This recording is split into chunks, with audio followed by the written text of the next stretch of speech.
O que eu vou dizer neste vídeo talvez não seja do seu agrado. Talvez ninguém goste, talvez ninguém aceite. Não está muito em alta. Aliás, seria melhor eu chegar aqui e dizer: Fala meu lindo, fala minha linda. Mas infelizmente não é o que temos para hoje. O assunto deste vídeo é a origem do mal, o mal moral, o mal que está em nós. O assunto deste vídeo é o pecado e como ele corrompeu a nossa natureza. Fala meu lindo, fala minha linda. Se a moda pega, não é? Como você está? Eu sou o Osni, seja muito bem-vindo ao meu canal, canal de estudo da Palavra de Deus, da Bíblia Sagrada, das revistas de lições bíblicas, da Escola Bíblica Dominical, do currículo da CPAD. É um prazer estar com você aqui e é um prazer ter você no nosso vídeo. Neste vídeo que nós vamos estudar a lição de número 10 desta revista maravilhosa, neste primeiro trimestre de 2025 que está se encerrando.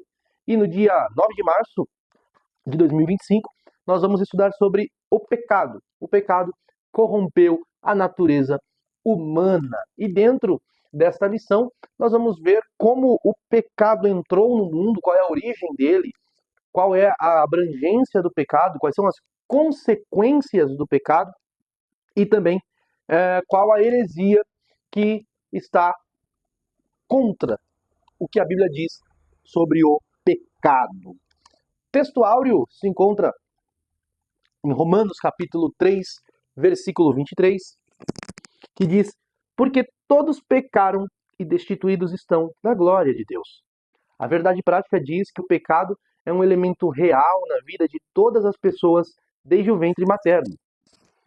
E aqui a gente percebe que é no ventre materno, né? Não é desde o nascimento. Por quê? Porque se fosse desde o nascimento, nós não seríamos concebidos em pecado. E Jesus não precisava ter nascido de uma virgem, né? Mas o pecado, ele é imputado na concepção. Na concepção, quando o espermatozoide entra no óvulo, ali já é imputado o pecado naquele zigoto. E tem gente que quer tirar, ceifar a vida de fetos, dizendo que são apenas células, não são seres humanos, mas diante de Deus ali há um pecador. Pesado isso, né? Diante de Deus tem um pecador ali. Alguém que herdou a natureza pecaminosa adâmica. Bem, vamos falar sobre isso e sobre outros assuntos, porque você vai ficar com a gente até o final, né? E não se esqueça, curtir este vídeo, compartilhar, vamos impulsionar este canal, vamos impulsionar este vídeo para chegar para mais pessoas, vamos meditar. Eu estou querendo aqui adotar um estilo diferente dos vídeos que eu tenho gravado, até porque é o meu estilo, é o meu jeito. Quem é meu aluno na Escola Bíblica Dominical sabe que o meu jeito é um pouquinho mais dinâmico, mais maluco, mais doido. Então eu vou tentar adotar isso aqui no vídeo. É mais difícil, mas a gente vai tentando aqui. A gente vai se encontrando à medida que a gente vai produzindo, vai trabalhando aqui. Então fica com a gente que tem muita coisa boa chegando aí no nosso canal. Vamos lá. O pecado corrompeu a natureza humana e este é um assunto, como eu disse, indigesto. É um assunto difícil. Porque o pecado é a origem do mal. O pecado é a origem do mal. A Bíblia diz que o homem, ele se queixa do quê? Do seu pecado. O pecado é a causa de todos os males da humanidade. Por causa do pecado, a terra foi amaldiçoada. Por causa do pecado, o mundo, a criação geme, aguarda o dia da redenção e da regeneração. No dia que os filhos de Deus vão se manifestar de verdade, glorificados e sem a presença do pecado em sua natureza. Enquanto esse dia não chega, a humanidade e a criação geme, aguardando este grande dia, esse dia tão glorioso. Vamos? O primeiro tópico da lição, eu não vou seguir completamente a revista, vou fechar a minha revista aqui, só para servir de subsídio. Esse vídeo aqui é para a gente pensar, esse vídeo aqui é para a gente meditar, né? Senão seria uma aula completa e você vai para a escola dominical na sua igreja no dia 5, ou você que é professor, você já tem o assunto, você já leu a revista, você quer alguém para pensar com você. Então, esse é o meu objetivo, pensar com você de uma forma mais leve. Vamos falar sobre a doutrina do pecado e a sua extensão. Pecado, no hebraico, hatá, significa errar o alvo, né? A mesma expressão grega para hamartia, né? Errar o alvo. Sugere alguém que está mirando uma flecha e erra, né? Erra o alvo. E qual é o alvo? Qual é o padrão? Simples. O padrão é o que Jesus disse. no Sermão do Monte, sede perfeitos. Ponto. Porque o Pai é perfeito. O padrão é o Pai. Mas a gente não consegue. Por quê? Porque o Pai é perfeito e nós não. Nós erramos esse alvo. Pecamos. Existe aquele que erra o alvo de propósito. O alvo está aqui, eu miro para lá. Por quê? Porque eu quero. É o que é voluntário, o que é proposital. Mas tem aquele que, por quê? O alvo está aqui, mas eu não tenho condições de levantar o arco, eu não tenho condição de retesar, eu não tenho condição de soltar e acertar, porque eu não tenho condição natural. Eu sou predisposto a ser imperfeito. A isso nós chamamos depravação total. O homem não tem condições. Estou corrompido por causa do pecado. Amém? Então, é isso. Pecado, errar o alvo. Tem quem erra o alvo de propósito, voluntariamente, mas mesmo que queira acertar o alvo, o que eu quero fazer, o bem que eu quero fazer, isso eu não faço. Não, não é porque isso não é porque é o pecado que habita em mim. É a minha natureza pecaminosa. Amém, irmãos? Qual o autor do pecado? Quem foi o pai do pecado? Né? Há quem diga que foi Deus que criou o pecado, que a Bíblia diz que eu crio o mal. Não, não é isso. Né? Nós vamos ver isso agora. Gênesis capítulo 3, versículo 1 fala que a serpente falou com Eva. Isso não significa que os animais falavam, a serpente falava. Né? E por que a serpente falava? Porque a serpente não era necessariamente uma serpente, ali era uma personificação de Satanás. O mesmo Satanás, a mesma serpente que aparece em Apocalipse capítulo 12. O dragão, a antiga serpente, o diabo, Satanás, que engana, que seduz o mundo, que seduz as pessoas. E ela veio para dizer, olha, você, Eva, não é verdade que Deus disse que vocês não podem comer de árvore nenhuma daqui? Pegando o que Deus falou e mudando, né? O modus operandi do diabo não muda. Ele bota em xeque, ele bota em descrédito as palavras de Deus. Ele bota em descrédito aquilo que Deus fala. E é por isso que nós temos que tomar muito cuidado com quem bota dúvida naquilo que Deus fala. Aquilo que bota dúvida na palavra de Deus, na Bíblia Sagrada, nós não podemos relativizar o que está escrito. Né? Tem gente que gosta de alegorizar a bel prazer, nós não podemos alegorizar a bel prazer. A gente tem que dar valor, porque a Bíblia diz que a Escritura é inspirada, toda a Escritura inspirada, ela é proveitosa. Amém? E então Deus deu uma ordem, não coma de uma árvore, dos frutos de uma árvore. Ele já falou, vocês não vão poder comer nenhuma, não? E aí, por que Deus proibiu Adão de comer fruto do conhecimento do bem e do mal? Eu lembro, quando eu estava na faculdade de História, uma das primeiras matérias, né, era a matéria de fundamentos e práticas. E aí tinha a pergunta, o que é história? E aí a professora dizia, olha, a história, de acordo com a cultura católica medieval, começa no Éden, quando o homem peca, porque Deus proibiu o homem de ter o conhecimento, mas o homem abandonou a fé, indo para a razão, porque ele resolveu comer o fruto do conhecimento, ele quer ter razão, então ele optou por ter razão, racionalidade, entendimento, conhecimento, informação. Então, quando ele optou por isso, começa o tempo ali, porque o homem tem um prazo de validade, o homem vai morrer. O homem é condenado a ser mortal. Então, isso é uma explicação ridícula. Eu gosto muito dessa professora, era a minha professora favorita na faculdade, mas é uma explicação pobre, né? Eu acho que se cada um se concentrar em ficar naquilo que foi chamado para fazer, fica mais fácil ninguém falar besteira, né? E ela querendo pagar de teóloga, de pregadora, não dá certo, não dá certo. Então, porque a Bíblia nos mostra claramente, ela dizia que o tempo Cronos começou com o pecado, que o homem teve agora um tempo cronológico até contando para a sua morte. Mas o tempo Cronos nós vemos claramente começando no primeiro dia, quando Deus separou a luz das trevas e chamou a luz dia e as trevas noite, começou ali, foi a tarde e a manhã, este foi o primeiro dia. Falar de Cronos, a gente pode dizer que Cronos começou ali e não com a queda. Amém? Mas por que Deus proibiu o homem de comer, então, já que não era para que o homem continuasse ignorante? Primeiro, garantia do livre-arbítrio. O homem tinha que escolher obedecer. Não adianta nada o homem fazer tudo que agrada a Deus, porque Deus programou. Isso não é liberdade. Seria a vaidade. Uma vaidade de Deus, e Deus não é vão. Segundo, proteção contra as consequências do pecado. O pecado, ele traz consequências pesadas. Quando fala de conhecimento do bem e do mal, não é conhecimento de informação, como a minha professora acredita. Não. O conhecimento ali é o conhecimento de conhecer, de relacionar-se, de provar, saborear, provar. Lembra quando ele fala provar e ver, de que o Senhor é bom? Está falando de conheça mais a Deus, prova, experimenta. está se referindo a ter uma experiência com o mal. Não é para ter experiência do bem e do mal. E o homem, Deus deu essa ordem para proteger, o homem desobedeceu. Terceiro, para a dependência de Deus, o homem declarou independência de Deus, dizendo: olha, eu não preciso que o Senhor diga para mim o que é certo e o que é errado, eu vou dizer o que é certo e o que é errado para mim. Quarto lugar, preservação da inocência. O homem, Deus deu essa ordem para que o homem permanecesse inocente. E quinto, símbolo da autoridade de Deus. Deus deu a ordem porque Deus quis, e ponto. Deus quis dar a ordem. Deus tem autoridade, manda quem pode, obedece quem tem juízo, e o homem não teve juízo e desobedeceu. Mas então quem foi que originou o pecado? Foi Adão? Foi Eva? Foi Deus? Foi o próprio diabo. O primeiro pecado não foi no Éden, foi no céu, ou nas regiões celestiais. Porque a Bíblia nos fala de um anjo, ou de anjos, que seguiram um anjo, que seguiram a Lúcifer. E Lúcifer é um nome latim, tá? Da Bíblia Vulgata, mas ficou. Pegou, colou o nome desse anjo, Lúcifer, o anjo de luz, o querubim ungido, o querubim que era feridor de medida, o cara que era exemplo. Ele pecou, se rebelou contra Deus, porque o pecado é uma rebelião contra Deus. E aí ele cometeu o primeiro pecado, levou a terça parte dos anjos, se tornou o senhor deles. Bom, eu tô olhando aqui pro microfone, tô com medo dele descarregar aqui. E aí ele pecou, ele caiu do céu, ele entrou em queda e trouxe o pecado, propôs o pecado ao homem, e o homem aceitou. Adão e Eva não tinham filhos.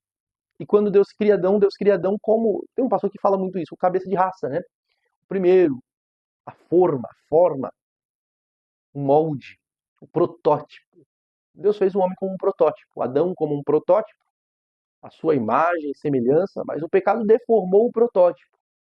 E os filhos e os seres humanos que vieram deste protótipo seguiram o modelo do protótipo, ou seja, o modelo deformado.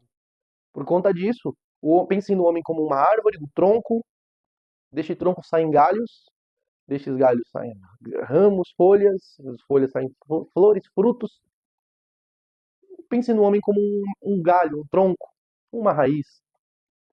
Foi deformado pelo pecado, e quem procedeu dele, procedeu também deformado no ato da concepção. Amém? E é por este motivo que Jesus não é a semente de Adão, mas ele veio como semente da mulher. Porque quem nasce da vontade do varão, da semente do homem, nasce com a natureza do homem. Mas como Jesus não veio da semente do homem, veio da concepção do Espírito, porque ele é a semente da mulher, ele veio como natureza perfeita. Ele veio como novo rebento, um renovo, como a Bíblia fala, ele é o renovo. Por quê? Porque ele não tem a natureza pecaminosa. Ele é o segundo Adão. Ele é o segundo Adão, o modelo perfeito que não tem natureza pecaminosa. E ao contrário de Adão, ele não pecou. Amém? Logo, quem peca, quem vive na prática do pecado é filho do diabo. Isso nós vemos em João 8:44 e 1 de João 3:8. E quais são as consequências do pecado? Eu vou citar duas consequências aqui. A primeira consequência é a morte. Deus disse a Adão: olha, no dia que você comer da árvore, do fruto da árvore do conhecimento do bem e do mal, você morrerá. Morte. A morte é a primeira consequência do pecado.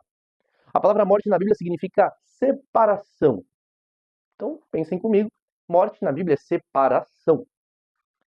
E dentro da Bíblia nós temos três tipos de morte. Opa, mão torta. Três tipos de morte. Primeiro, morte física.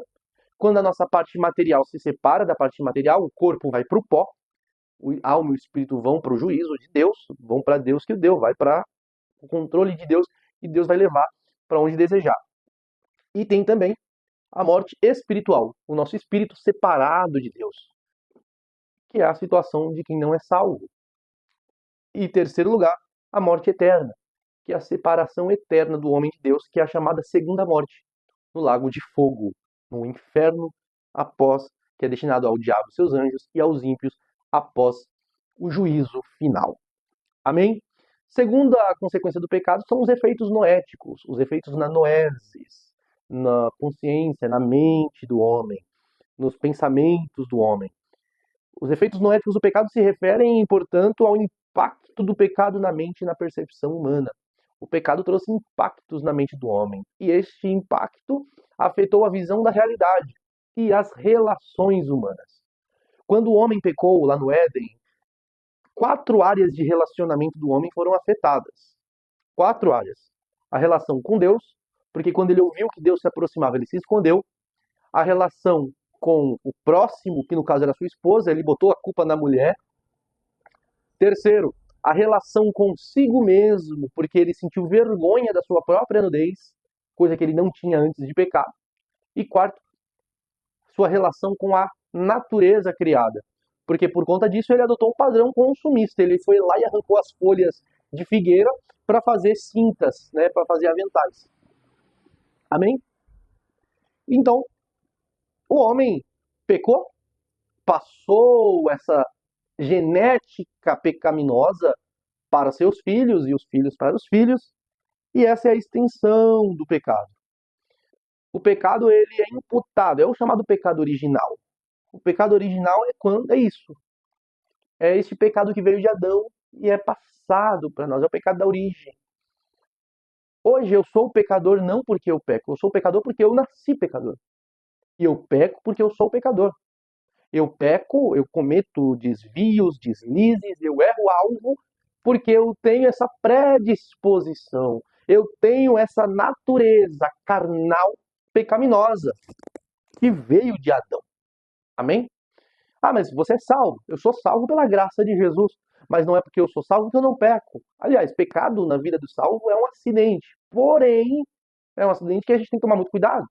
Paulo fala, olha, aquele que está de pé, que cuida está de pé, olhe para que não caia. A gente tem que vigiar. O próprio Jesus disse, vigiai e orai, porque o Espírito está sempre pronto, mas a carne é fraca. Paulo fala, olha, o bem que eu quero fazer, isso eu não faço, mas o mal que eu não quero, isso eu faço, porque não sou eu, é o pecado que habita em mim. Que miserável homem que sou, quem me livrará do corpo dessa morte? Porque é como se fosse aqui dois leões brigando dentro de mim. Um quer agradar a Deus, o outro quer agradar a minha carne, quer pecar. E aí eu tenho que alimentar aquele que agrada a Deus.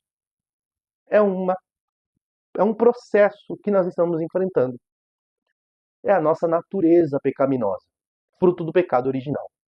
Jesus Cristo veio para tirar o pecado do mundo, para tirar essa influência, para libertar o homem. Vamos falar sobre isso mais para frente. Portanto, mesmo crianças dentro do ventre, apesar de ainda não haver nascido e não terem feito obra alguma, estão encerradas debaixo do pecado desde a sua concepção. Davi disse, em iniquidade fui formado. Eu nasci na iniquidade, e em pecado me concebeu a minha mãe. Salmo 51, verso 5. Todos pecaram porque nascemos em pecado.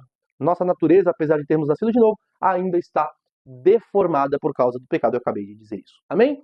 O segundo tópico, a heresia que nega o advento do pecado. O comentarista cita o pelagianismo, a doutrina de Pelágio, que viveu em Roma a partir de 380 depois de Cristo. E a gente precisa falar sobre isso, porque 380, esse período final do século IV para o século V, é muito interessante, porque a igreja que era perseguida desde o primeiro século, agora no quarto século, se torna a religião oficial do Estado romano.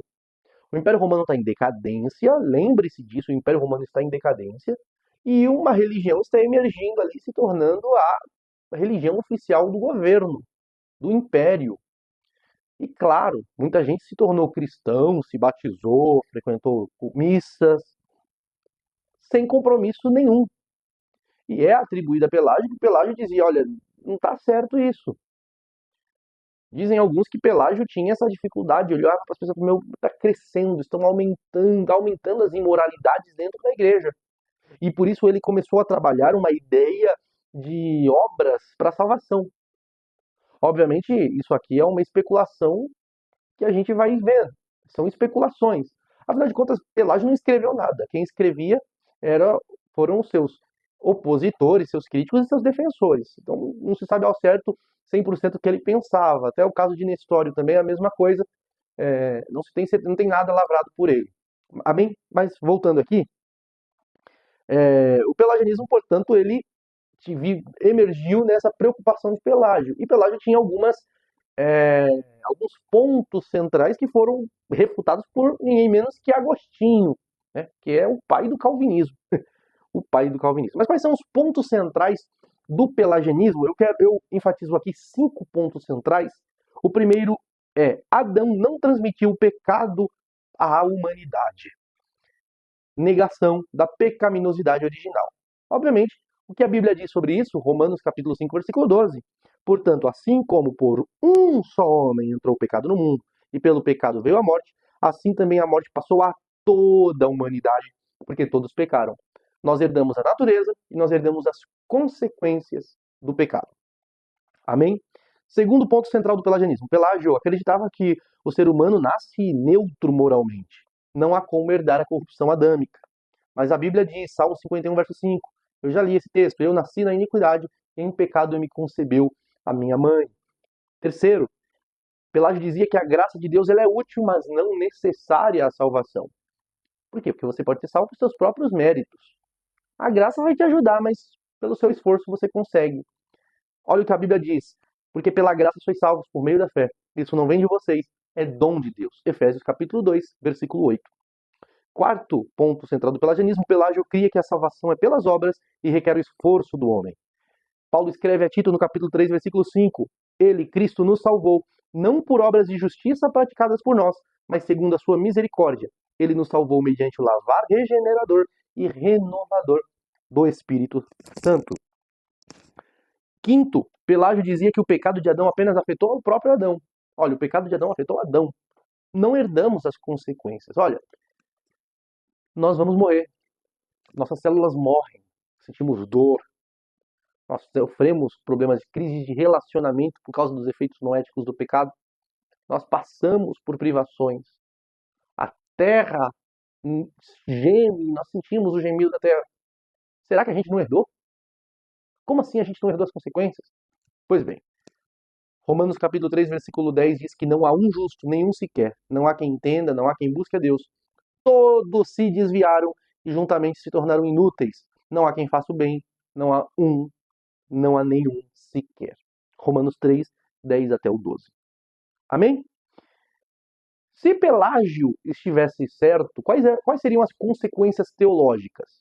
Vamos supor que Pelágio esteja certo e não exista pecado original, o homem é bom, Deus criou o homem bom, a salvação, o homem pode se salvar pelas obras, é só o homem se esforçar um pouquinho. Então vamos lá.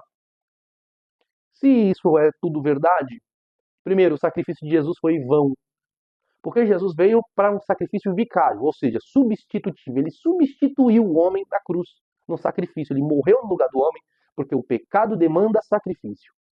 Lembra quando Adão pecou, ele arrancou as folhas da figueira para fazer uma cinta? Aí Deus, não, matou um animal e fez roupa de pele para ele. Por quê? Porque o pecado se resolve com sangue. Sem derramamento de sangue não há remissão. Precisava de um sangue puro e imaculado, de um homem santo, que não tivesse pecado em sua natureza. E veio Jesus em forma humana assumir e tomar o nosso lugar. Sacrifício vicário. Mas se Pelágio estiver certo, Jesus fez tudo isso em vão. Segundo, se Pelágio estiver certo, a graça seria um auxílio e não um dom de Deus essencial para a salvação. Não precisava da graça. Ah, toma, você quer graça? Toma, mas não é necessário. É uma muletinha aí se você quiser. E terceiro, o homem seria seu próprio redentor. O homem seria suficiente.